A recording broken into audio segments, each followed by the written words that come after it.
കോടികളുടെ സാമ്പത്തിക ക്രമക്കേടും നിയമവിരുദ്ധ പ്രവർത്തനങ്ങളും അധികാര ദുർവിനിയോഗം കണ്ടെത്തിയതിനെ തുടർന്ന് CPM നിയന്ത്രണത്തിലുള്ള കോളിത്തട്ട് സർവീസ് സഹകരണ ബാങ്ക് ഭരണസമിതി ജില്ലാ സഹകരണ സംഘം ജോയിന്റ് രജിസ്ട്രാറെ പിരിച്ചുവിടുകയുണ്ടായി. ഇരിട്ടി അസിസ്റ്റന്റ് രജിസ്ട്രാർ ഓഫീസിലെ കോർപ്പറേറ്റീവ് ഇൻസ്പെക്ടർ ജയശ്രീയെ അഡ്മിനിസ്ട്രേറ്റീവായി നിയമിക്കുകയും ചെയ്തു.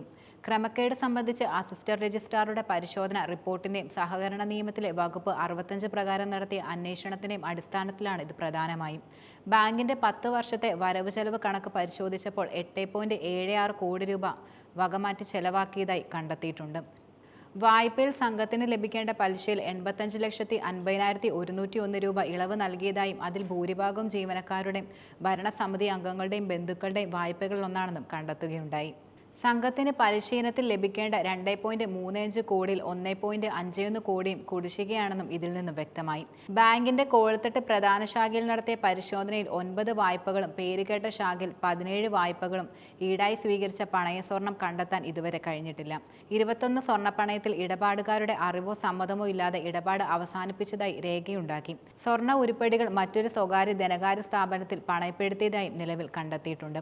അങ്ങനെ ലഭിച്ച പണം ബാങ്ക് മാനേജറുടെയും സെക്രട്ടറിയുടെയും മറ്റ് ജീവനക്കാരുടെയും ഭരണസമിതി പ്രസിഡന്റിന്റെയും അക്കൗണ്ടുകളിലേക്ക് വരവ് വെച്ചതായും തെളിഞ്ഞു. ഗ്രൂപ്പ് ഡെപ്പോസിറ്റ് സ്കീം പ്രകാരം വായ്പ അനുവദിച്ചാൽ 90% ബാങ്ക് ഭരണസമിതി അംഗങ്ങളുടെയും ജീവനക്കാരുടെയും ബന്ധുക്കളാണെന്നും ഈ വകയിൽ ലക്ഷങ്ങളുടെ പലിശ ബാങ്കിന് ലഭിക്കുന്നുണ്ടെന്നും അന്വേഷണ റിപ്പോർട്ട് വ്യക്തമാക്കി.